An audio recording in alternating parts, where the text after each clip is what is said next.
Hi,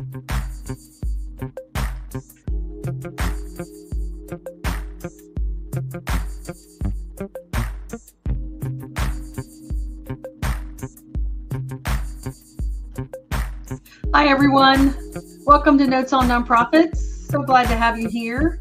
I'm Alyce Lee Stansbury, and I'm your host for today's show. I want to welcome you and thank you for coming. Shout out to our friends at Women Wednesdays that are always a part of our group. So we always say hello to them. So there they are. So thanks. Hello, everybody at Women Wednesdays.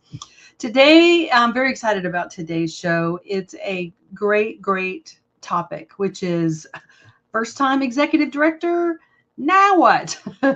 And so today's show is really for people who have taken on a new executive director role or maybe thinking about applying to be an executive director and advancing their career, and also for people serving on boards who have the opportunity and the challenge of hiring and supporting their chief executive and executive director. So I think there are a lot of challenges, which we will talk more about, that are facing incoming leaders in the nonprofit sector. And so we're going to ask my friend and colleague, Rebecca White, who is the principal consultant and founder of the Content Cove, who really specializes in this and is just a wealth of information to join me and have this conversation. So please help me welcome Rebecca. Hi, Alyce Lee. Thanks so much. Hey, Rebecca. Hey, it's so good to see you. Thanks so much for being here. I just saw my friend Jackie Malone, a former executive director, just joined us in the chat. So, hey, Jackie, glad to have you with us. And anybody and everybody watching and listening, feel free to add your comments or your questions for me or for Rebecca and put them in the comments. We really love to hear from you and do this live, as well as folks, of course, that will watch it later. But live questions are really fabulous. So first, Rebecca, just tell everybody a little bit about you and your work at the Content Cove. So thanks again for having me on. Really look forward to chatting with you and everybody. I came into the nonprofit space probably a lot like many people in a little bit of a roundabout way. I started off in advertising specifically for the movie industry. And then a couple of moves later, back then you could really only do it in LA, maybe a little bit of New York, but mostly LA. And so a couple of moves later, found my place in the nonprofit sector and just fell in love with mission-driven work and the ability to work with people who were tackling hard problems. So I really enjoyed that. And I had a couple of executive director positions, senior roles in advancement, communications. And then in 2018, decided to look for a little more flexibility and launched my own consulting business, the Content Cove, and have iterated a couple different times since then, but I keep coming back to first-time executive directors, leadership transitions, working with the board to help strengthen all of that process. Yes. And I'll say, just from my experience, that's a process that needs support and needs structure and needs to be done well. Obviously, it's such a critical position for an organization and for a board to hire and support that person, and for then that person to go on and lead the organization. I know when you and I have talked about this before, that there's a lot of data and a lot of research that's behind some of the challenges and opportunities I think we're seeing in this arena. Burnout, I've seen some data that younger leaders, even working in the nonprofit sector, don't want to ascend to the executive director position. So could you just talk a little bit about some of the data that I know that you've looked at to say this issue is really happening? It's really critical, and it's happening sector-wide.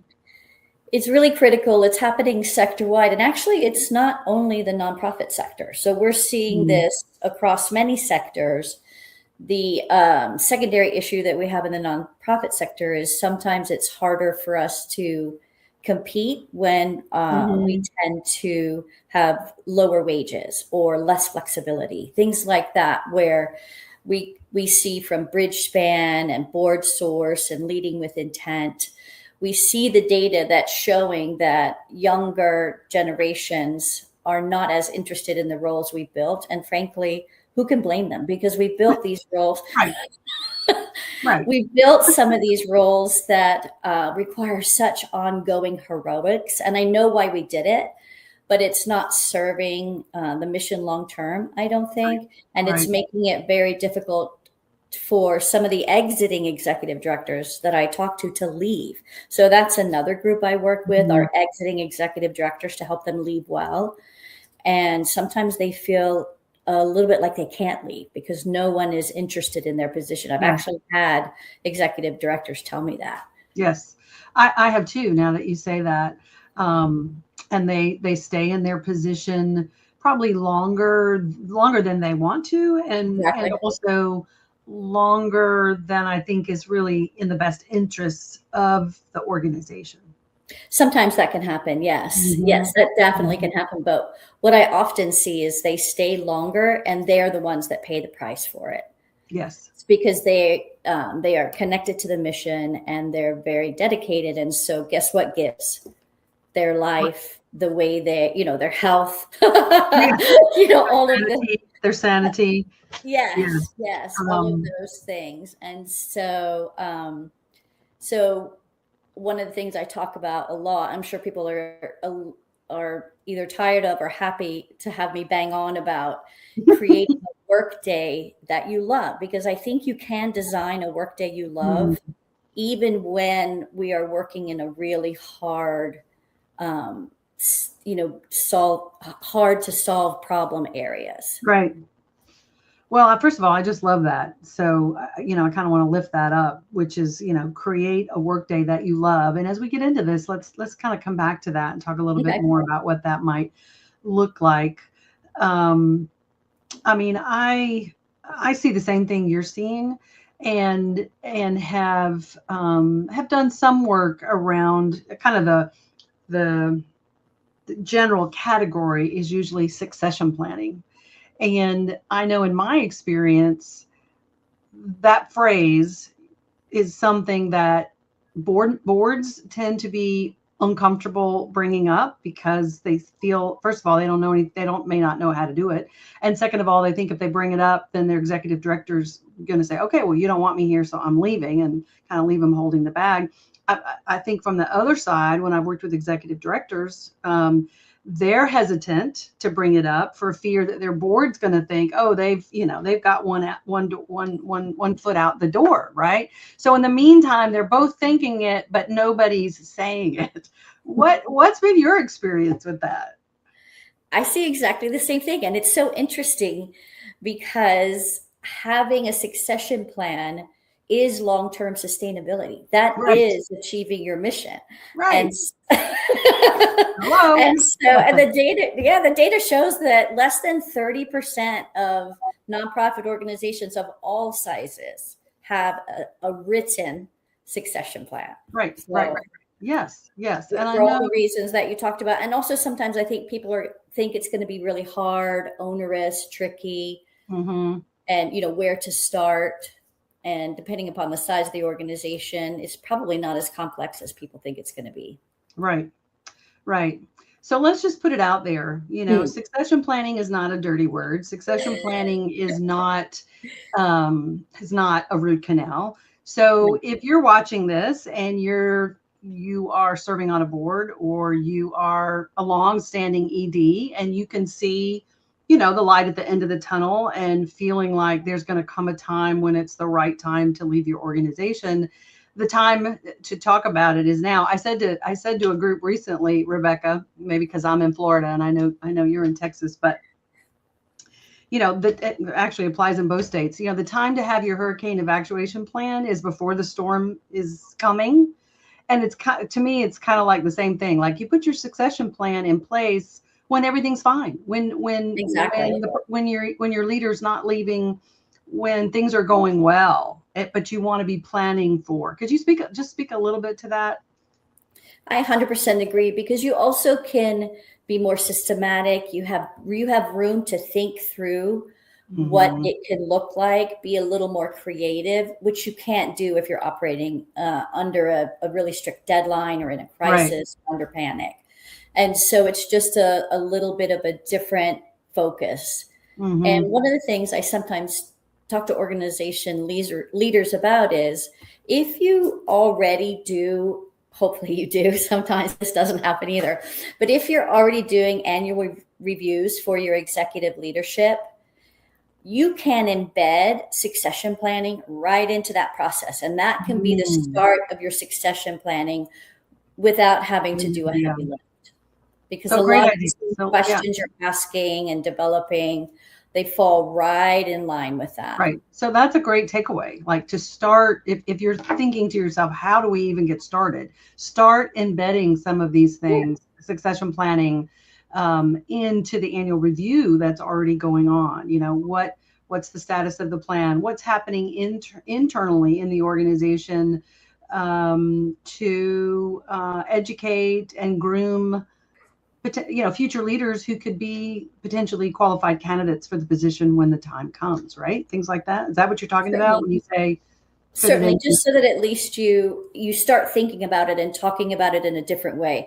And then I think that helps shift the mindset from, we're trying to push the executive director out, to we're deepening the work that we're doing, and we're looking long term at how we can better achieve our mission.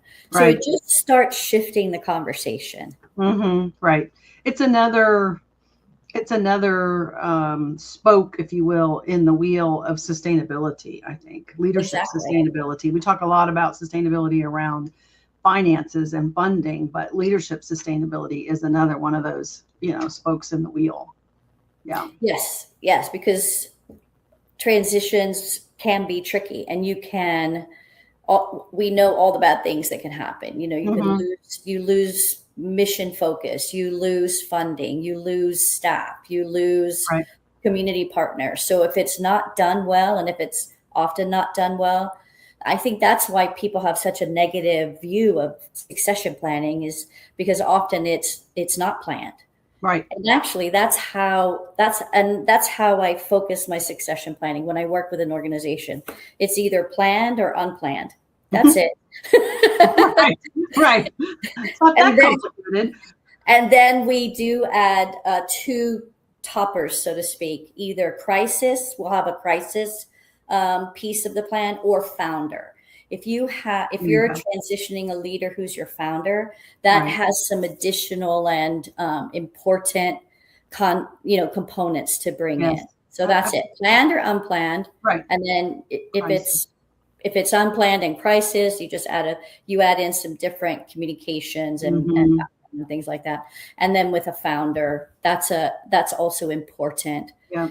Because a lot of times I see people forget that transition is a human experience.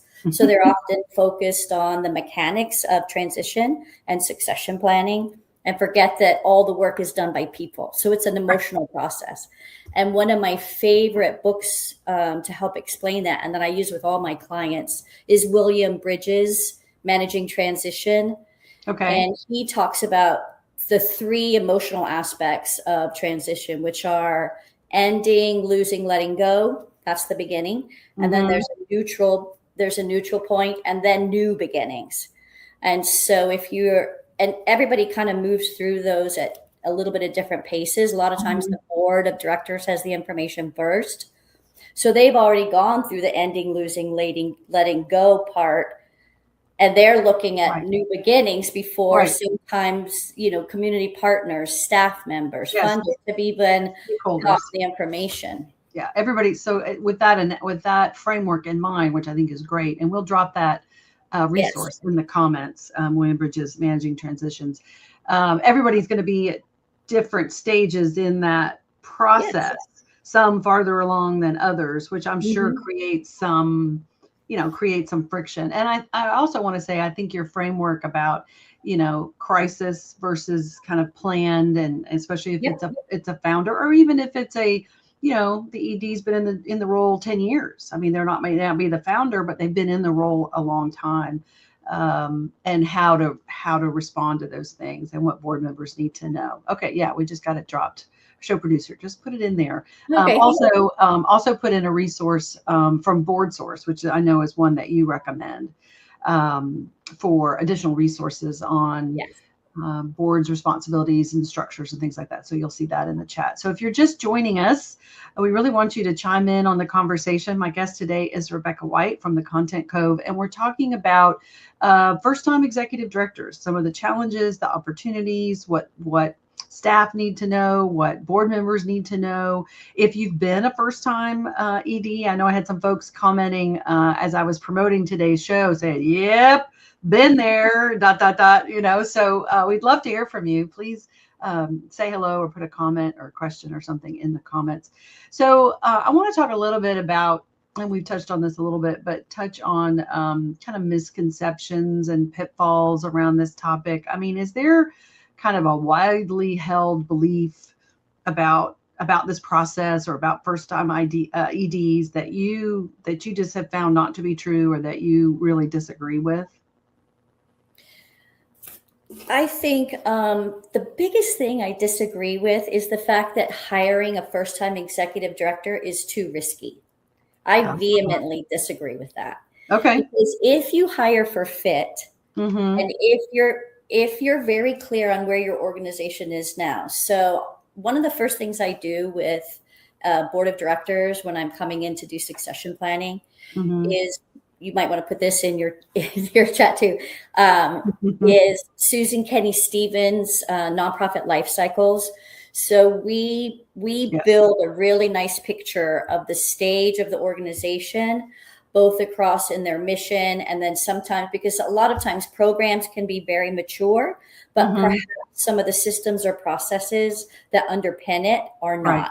They're not. And so getting very clear on the current reality of the organization, and then what's their vision for 3 to 5 years out? Not necessarily their 30-year vision. That's very important. But when we're talking about a leadership transition, what's your 3 to 5 year vision? Because that will show you pretty clearly the knowledge, skills, ability, background, experiences that your next leader needs to have. I couldn't agree more. And I've talked a lot about the nonprofit life cycle on this show. I love that. As we've talked about different issues, because it is a different issue if you are a startup organization or you've been serving the community, for 50 years. It really does look different. And we did just get nonprofit life cycles in the comments. So if you're not familiar with that, please check that out. And I really want to lift up what you said, which is kind of the myth buster that hiring a first-time executive director is risky. And as you said that, Rebecca, I literally had a phone call from a client last Friday, driving down the road, driving back, and picked up the phone, and they were calling to tell me. I knew that they were in a search process and that CEO was going to be stepping down. He's the second CEO in the organization's 40-year history. So he's been, wow. I can't remember now. I want to say 11 or 12 years. And he was calling to say the board had made a decision and they've hired someone that this will be their first executive director position. I am so excited to hear that. Yes. So, I mean, they've been in senior leadership positions in other, fairly large nonprofit organizations, but they've never been the executive director. So, and so it's exciting for that person to have that opportunity and for the board to say, yes, we're going to invest in this person. They've got the skills and the attributes and whatnot. We're just going to, and there's some overlap going on, as the current CEO winds it up and transitions and all those good things. Do you find, now this is kind of a loaded question, but do you find that when boards are taking this process on, that they don't always know what the job of the executive director actually is? Even if they have the job description, do you find that boards really understand what the job is and therefore what skills and talents they need to be looking for? Often not. And rightly so, because it's sort of the way it's set up. We ask this group of volunteers to lead the work of the organization, to manage fiduciary responsibility, to govern. And then they're doing this in less than 8 hours a month normally. And then you have your senior leaders who are working in the day-to-day work of the organization, 8 hour plus a day. Yeah. So there's a real mismatch in that knowledge. And Yeah. that's why I like boards of directors to use a framework that's already existing, like the nonprofit life cycles. They can also use, I also like the STARS framework that Michael Watkins, he's on the for-profit side of the house, but it's the same kind of idea. So you don't accidentally hire a turnaround maverick in a mature organization. So somebody who likes to do turnaround, and that's what they're known for, and that's what they do. Right. They're going to come into a mature organization, maybe do some slashing and burning. Now you've got a big problem. Yeah. Yeah. And so I think that's why, because to your point, they often start with the job description. And I think that's risky. That's the most risky thing. That's probably the riskiest thing to do, is to start with the job description. Yes. So let's talk about that. So Jackie Malone just put in the comments, great advice. And Jackie is a former executive director and consultant herself. So she's been in this role. So thanks for the feedback, Jackie. We appreciate it. Just lifting up what you just said, that, starting with and that maybe that's a misnomer, right? The first thing to do is starting with the job description is probably not really the best place to start. Something you said earlier that maybe people aren't thinking about is how this relates back to the strategic plan. If this is the trajectory of your organization and your big, hairy, audacious goals, over the next 3 to 5 years, then what are the skills and talents and knowledge and type of leader that organization's going to need in its life cycle, given that this is its strategic plan to move the organization forward? And do you find that connection is strong, or that maybe it gets a little disconnected when they're trying to hire somebody? It's very easy for it to get disconnected. And you know who's actually very good at helping it stay connected is your current executive director, because they know the day-to-day work. And and for example, one of the organizational leaders I'm working with now has told me, so we've done their nonprofit life cycle stage. We do a deep dive into processes, systems. I talk one-on-one with each of the program directors, and then, get inside the day-to-day just to see where they think their strengths are, where they think they have some opportunity. And this executive director specifically said, and we use a job scorecard. I don't know if people are familiar with that. I can drop one of those in the notes afterwards, where we talk about core competencies that are needed now, and then core competencies. For example, this executive director said, what would be a really neat core competency would be someone with a deeper understanding of the changes that are happening around major gifts. I feel, and this is what she said, I feel like there's some changes there. I'm not that adept at it. And I think let's make sure we get that in that job scorecard. Okay, so I wouldn't have come up with that. The board wouldn't have come up with that. Right. The leader who is in the position now has that insight and that visibility in ways that we want to make sure we capture. Yes. So that's a great takeaway. If someone's watching this that is a seasoned ED, and you're thinking, okay, eventually I'm gonna or just in the middle of your career and thinking, well, one of these days I'm going to move on to the next or step aside, your insights, the current ED's insights into what skill they didn't have, and what they're reading the tea leaves and knowing, what's really happening at the community level and implementing the mission, what would be an added skill or need or talent going forward. So that's a great takeaway. Yes. And so I want to talk a little bit about that, because I know you work with boards, but also with those first-time EDs. And what are you seeing are some of those newer skills or talents or aptitudes that first-time EDs are bringing to their work? I think some of what I'm seeing that first-time executive directors are bringing is a real sense of adaptability, one, continuous learning, two, and then openness to doing some experimenting in ways that don't put people in danger, but that I think are a little different than we've typically done in our sector. We don't often like to experiment because it can go awry. So there are ways to experiment in small ways that don't put people or your mission in danger. And I've seen a couple of first-time executive directors bring some things forward that I never would have imagined. So that's super fun. I love that. Well, that is. And, I would say, having been working in the nonprofit sector, since 1492, that we don't, as a sector, tend to embrace experimentation, right? Because we're not funded to do it. There's the funders they want a guaranteed outcome. They don't want to fund something that might not work. Donors want to give to the work you're doing day in and day out that they know, like, and trust, and have confidence that the organization is implementing.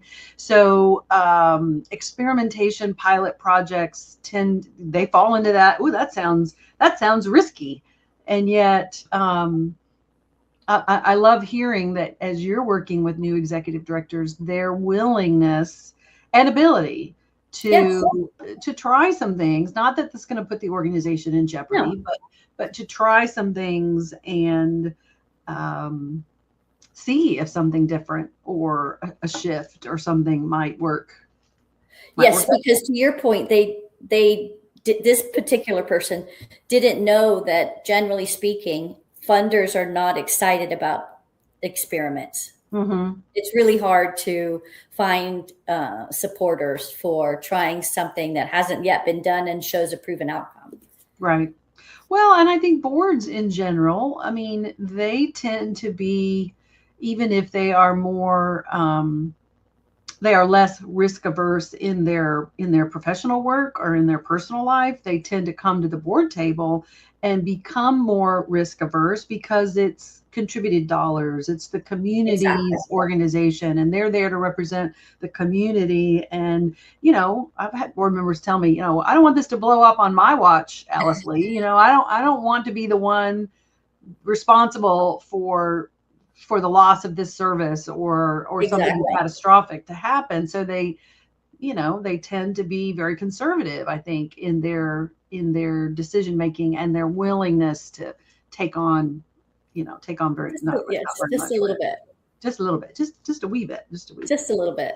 So one of the things I know you write about extensively on LinkedIn, so I'll just throw out the plug. If you're not following Rebecca White on LinkedIn, you absolutely need to. You've talked a lot about onboarding and about what that process typically looks like, versus what it really should look like. And I'd love for you to just talk a little bit about that, things that you see that are working, the role of the board in that. Could you just talk a little bit about how that onboarding process helps that first-time executive director really be, really thrive? So where I see onboarding being really effective is when it's part of a continuous process. So it's built into your succession plan. It's designed in advance, and that there's kind of a year-long runway of expectation of how we're going to support this new executive director. I actually think that applies for seasoned executive directors and first-time executive directors. Can I just stop you right there and say, no, year-long runway. Yeah. Year-long runway. I mean, I just think that in and of itself, I mean, in your world, you're like, of course it's that. But for a lot of organizations that I've seen, that I've worked for, supported, consulted with, the idea that the board would be or that they would have a year-long process of bringing that new executive director kind of up to speed in all areas. I just don't think they're thinking about that.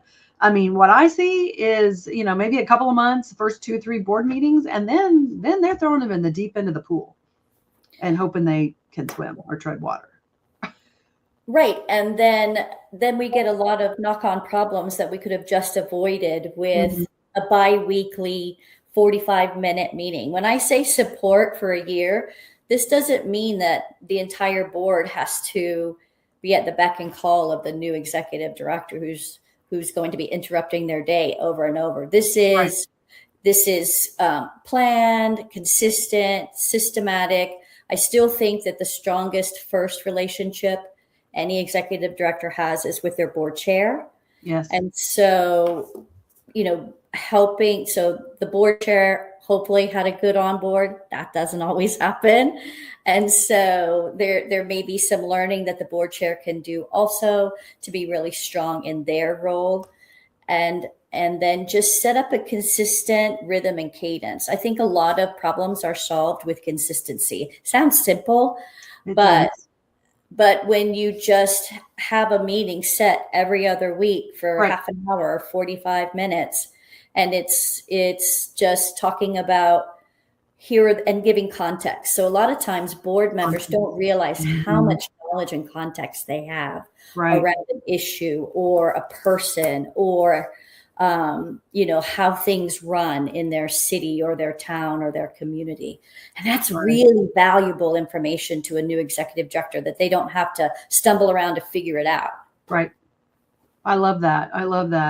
I mean, I could see, and I think a 30, 45 minute, that's short conversation is a way to ask, okay, I can see myself if I was that new ED. Okay, these are the 3 questions I want to ask. And one's about the context. I could also see, and I think I'm thinking about a client project that I did in another city, and there was a lot of history. There was a lot of subtext, a lot of history, a lot of things that I was trying to get up to speed on that I could definitely see a new executive director. So context, history, and also touch point. Like, here's what I'm seeing, here's what I'm thinking, and then saying to the board chair, does this align with what you've seen? Does this make sense? Am I on the right track, or have I missed something? That would be really, really valuable. It's really valuable. And because one of the things I talk with new executive directors about is no surprises. Yeah. Very few people like surprises. Right. I mean, some surprises are nice, but for the most part, if it's a surprise to your board, it's not a good surprise. And so we try to minimize those. Perhaps you might get a surprise supporter or new partner. Okay, so that's a fun surprise.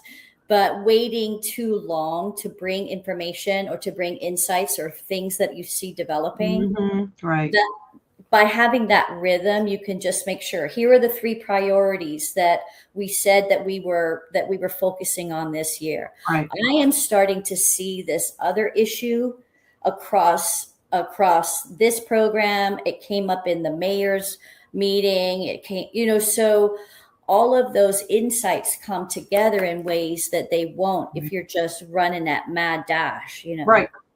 Yes. I really think that's a great takeaway. And even what you said about, I'm seeing this in the mayor's remarks. I'm seeing this in our program. I'm hearing this from our volunteers. I've observed this. So in other words, when an executive director is locked into their desk all the time and not able to be in the community, be around the people that are engaged in the program, talking with stakeholders, then they could be missing what some of these signs are that something's changing, or that there's new information that will inform how what the ED recommends and what the board decides to do as a result of that. That's really exactly. Really good.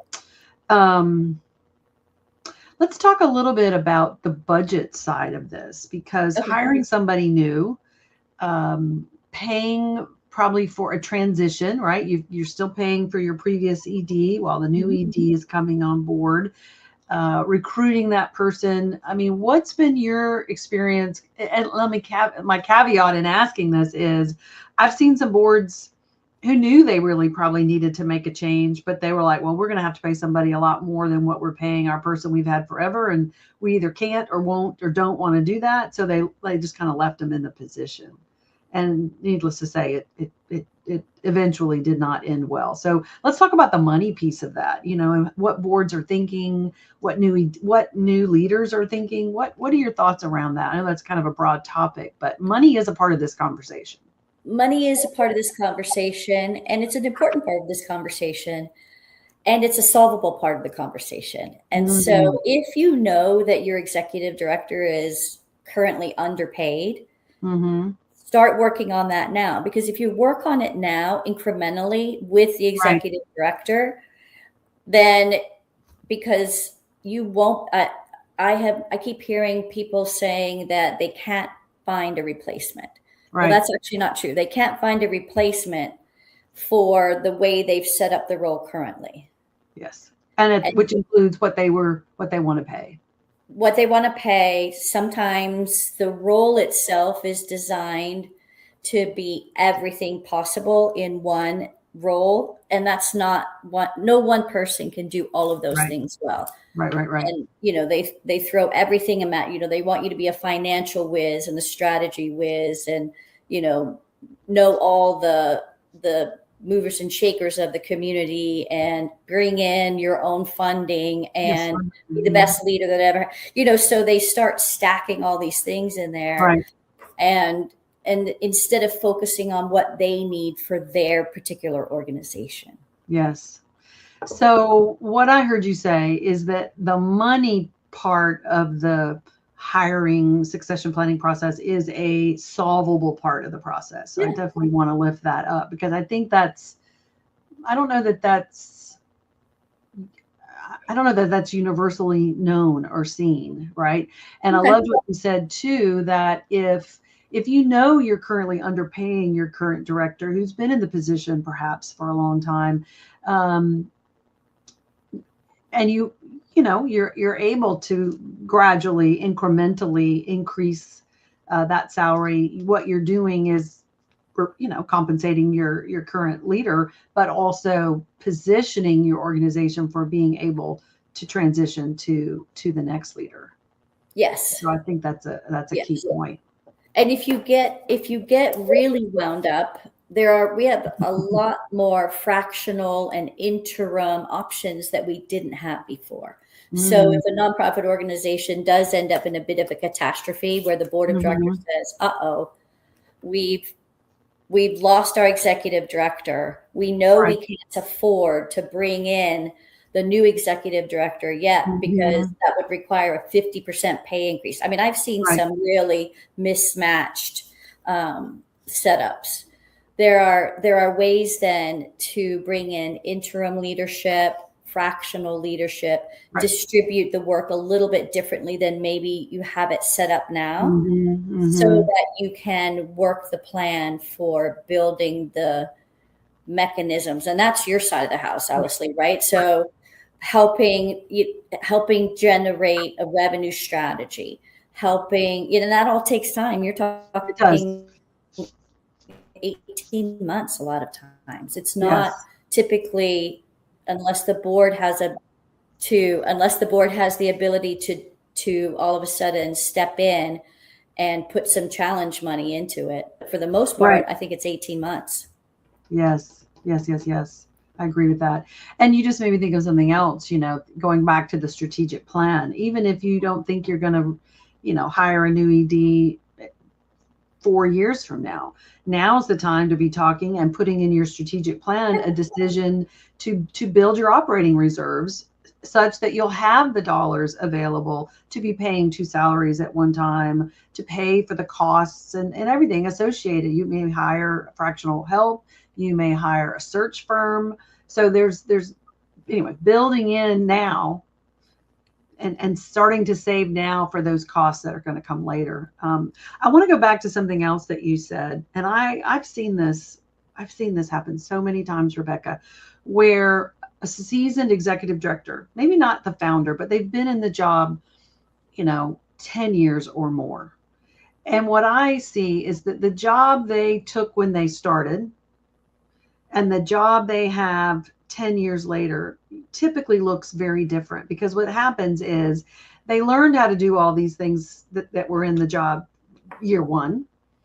And over time, they've taken on more and taken on more and taken on more and taken on more, because their ability to do some of those things is just, they got it. Like, they've done it 10 years. They know how to do it. They can do it quickly, whether it's budgeting or whether it's grant writing or whether it's the advocacy piece. I mean, things that they've learned on the job to do, and they've accomplished those. And so they end up taking on more and taking on more. Well, now, now you're saying exactly what you just said. Now we're going to hire an ED, particularly a first-time ED that's got to have all of these things that our current ED didn't have when they took the job. Great it just point. seems like a big pitfall. It is a big pitfall. And it's also why it's so important and I think you brought this up early in our conversation, for a really deep understanding of all the responsibilities of that executive leadership position. Literally writing it down and understanding what are the core competencies, what happens day to day in this role, what are the must-have characteristics, and then what are the nice to have. So when you're talking about an executive director who has incrementally built these skills, what are the must-have skills that the new executive director has to bring? And then what are the skills they can grow into? So say, for example, you're going to be the new executive director, but you have a strong development director already in place. Okay, so you're going to have some must-haves because you're the kind of the lead fundraiser. So yes, you need to have some must-haves around your role. But if you have a strong development director, now there's someone with the deep knowledge, skills, and abilities that you can learn and grow with. Right. That's a really good point. Does that make sense? And so looking at the organization in that way. So who is already strong in the organization that can help your new executive director get up to speed? And where is that not an option? So you need to bring that with you. Right. I could see the same. I think the fundraising example or analogy in that is spot on. I think, program knowledge, subject matter expertise around the work. If you've got a strong deputy director, a strong program manager that's running the day-to-day programs, then I don't think it's as critical that the executive director has to have those exact same skills. I mean, if they've got a good deputy or a good team in place that's running those programs, then that allows the board to look for an executive director who has great advocacy skills, who has external skills that are going to complement what's happening inside the organization. Yes. And there are three things that I tell first-time executive directors, especially because seasoned executive directors know this already, to get really good at. Okay, let's hear it. Three things. Let's go. One is the revenue side of the house. How does the money come in? Where does it go within the organization? I hear a lot of new executive directors saying, well, I'm not really good at finance. Right. You don't have to be good at finance, but you do have to know the financial standing of your organization. And there are lots of ways to learn. LinkedIn is a perfect example of where you can get really good knowledge, skills, and ability.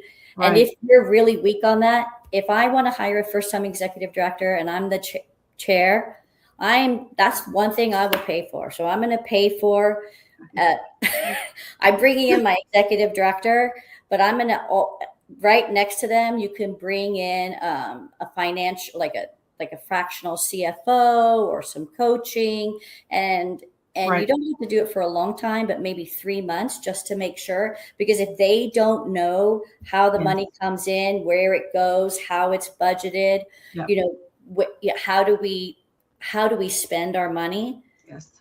Everyone's in trouble. Yep. I think that's spot on. You got to know the gazintas and the gozautas. I mean, you got to know that.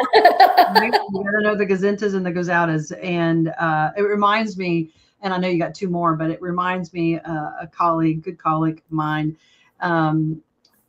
always said, that they understood it, but their spouse happened to be a CPA.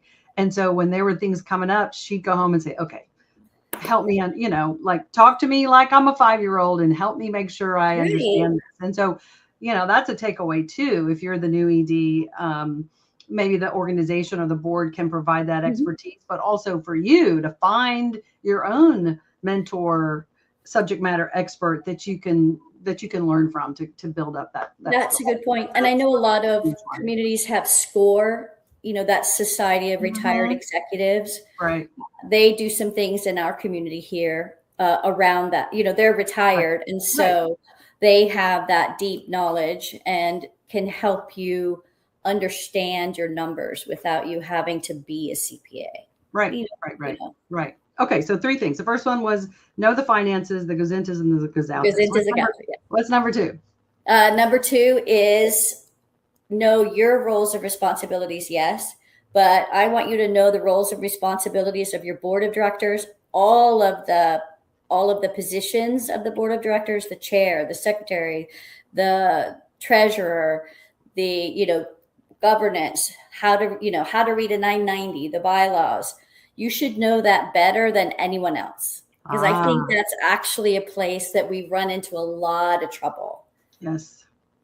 I got to lift that one up. I mean, I think when executive directors understand and become really the internal subject matter expert in effective governance, in what nonprofit governance really is, because that's what you're really describing. Yes. Right. This is a shared governance model. It's different than anything else. And so understanding what that shared governance model is and looks like, and understanding the roles of the committees, the roles of the position, the bylaw, all of that is just huge.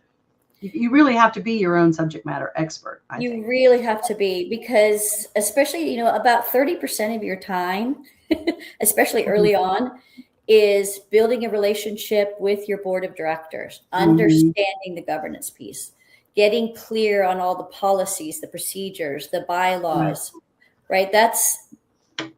And that only serves you long-term. That's not wasted effort. And you take that wherever you go. Yes. Yes. And that's the board source, the website that you dropped in earlier. Yes. Yes. That's one of their free ones. I know they do charge for some things, but that just has a really nice explanation of the roles and responsibilities for each of the positions. Great. Thank you for that resource. Okay. So we've talked about, you got to know the finances. Yes. You got to know your role and the role of the board and the committees and the bylaws and just how your organization is governed. Yes. And then what's the third one? I think the third one is build and design your culture. We'll talk about, I think you come in, everyone talks about your mission. And what ends up happening a lot of times is mission trumps everything else. And so we've had a little bit of a bad habit of expecting people to give up, sacrifice their health, their well-being in service of the mission. Right. And I think that's one of the reasons why we find ourselves where we are now, where people are saying, I'm not going to do it. I don't want to do it. I'm going to go over here and do something else. Yes. And then I'm going to donate my time and my money back to the organization. Right. And so if you have a culture, whether you recognize it or not, and so if you're not designing the culture you want, you're going to default into a culture that is not going to serve the people doing the work.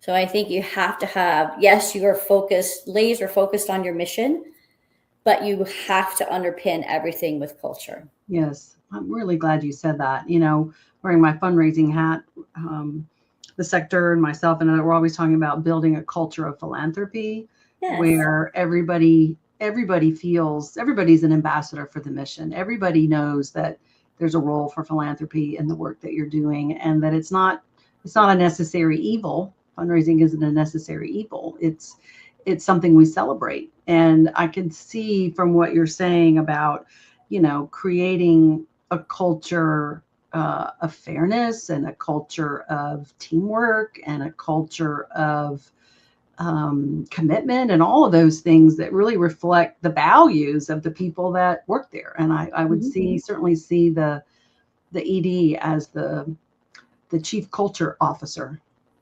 100%. And it's hard work. Mm-hmm. Building and keeping a positive culture is hard work. It doesn't happen by accident. Mm-hmm. You have to be intentional. That would be great. Right. It would be great. So you have to be intentional about that. Well, I think that's a great list. And we just dropped that just drop that into the comments so people can have that as a great and easy takeaway. I want to go back to something that you were saying about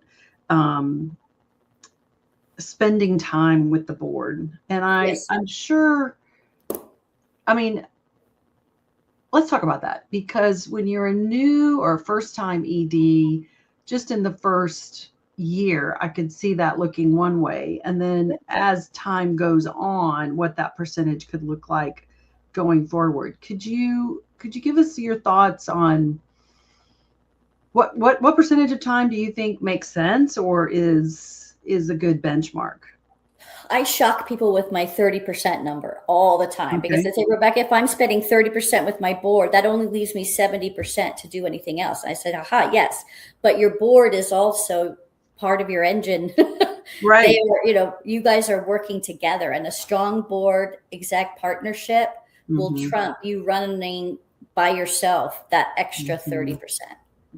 You'll actually get double the effort. You'll double the impact out of that 30%.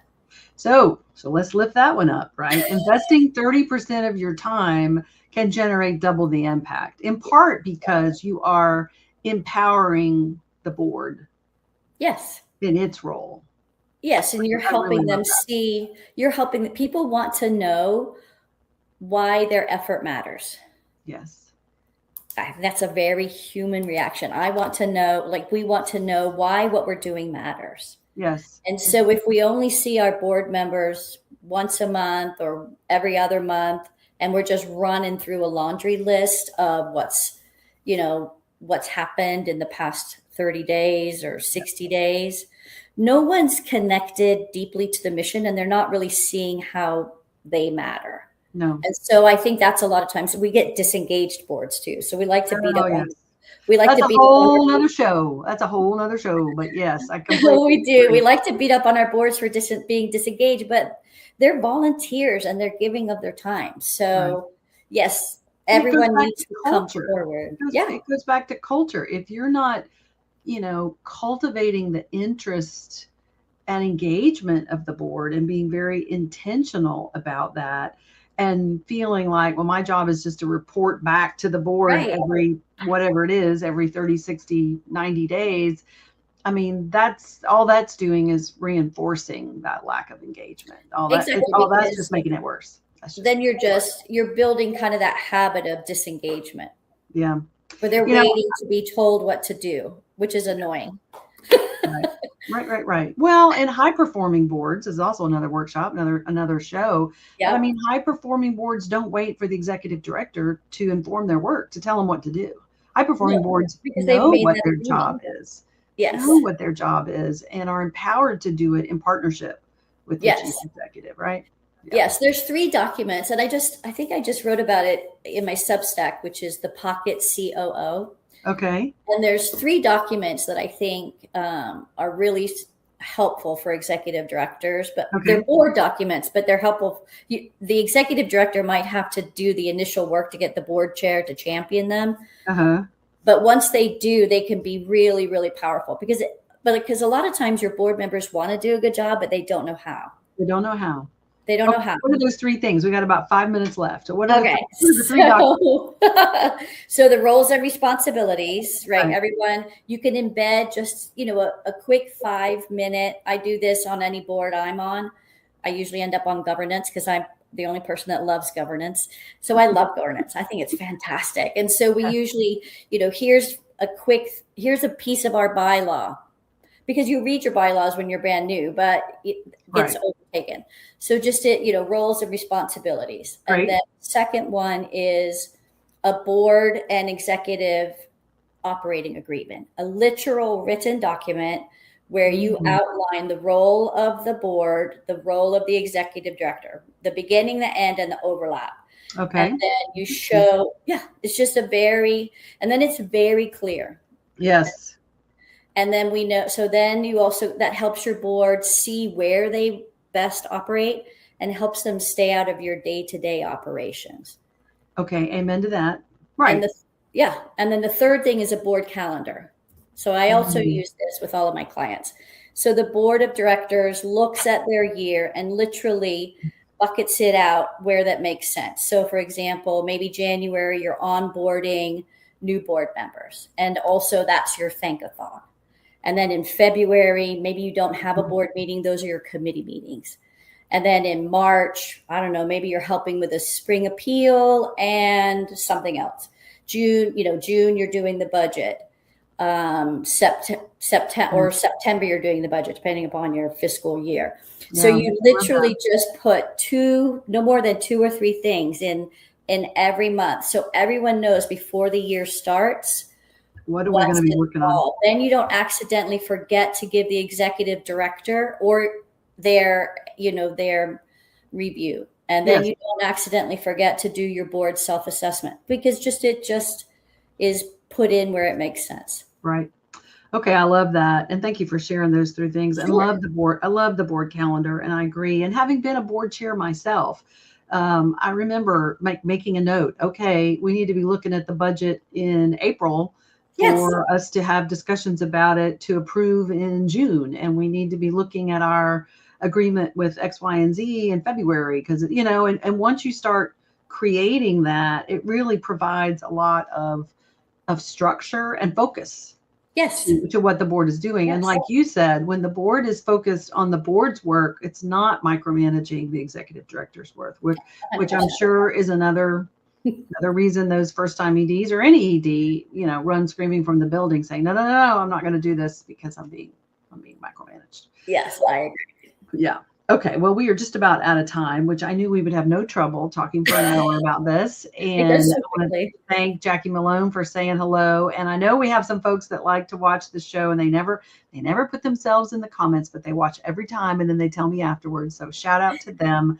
As we wrap up, just one piece of advice, either for boards looking to hire a new ED or maybe to someone thinking about being a first-time ED. What would your kind of piece, one word of wisdom be? I would say, please do it. We need excited, dedicated people, and don't let being a first-time executive director be that barrier either to aspiring to it, or if you're on the board side, hiring. Right. That sounds great. Well, and for boards that are holding on and sticking their head in the sand about not hiring anybody, what would you say to them? There's risks to everything, and hiring a first-time executive director is probably the least risky thing that you could do, because you know what they are. They're known risks, and those are solvable. Right. There you go. Oh my gosh. It's simple, and yet it's brilliant at the same time. This is a known risk. You know what they know, you know what they don't know. And so you put a plan in place to bring them on, to onboard them, to support them in that role, provide some transition with the outgoing ED, and everybody lives long and prospers. I love it. Yeah. Well, and Jackie just made the point, as a former, every ED was once a first-time ED, which is a really great point, Jackie. That's a great point, Jackie. That's a great, every ED has been a first-time ED. So I love you for saying that, Jackie. Thank you so much. So I just want to thank you, Rebecca, so much for being here. This is such an important topic, and you're putting out some really great work on this. So I encourage everybody to check the links that we put in the comments, the resources, how to get in touch with Rebecca and some of her good work around this, especially if you are embroiled in this issue or are thinking about applying for that ED job. Wherever you may be in this process, we want you to have information so that you jump in eyes open, and jump in with both feet and eyes open. Our next show will be Tuesday, July 14th, and I can't wait to have another great conversation with folks that are working in the nonprofit sector to really lift it up. So thanks again, Rebecca, for being here, and everybody, we will see you next month. Thanks. Thank you, Alyce Lee. You're welcome.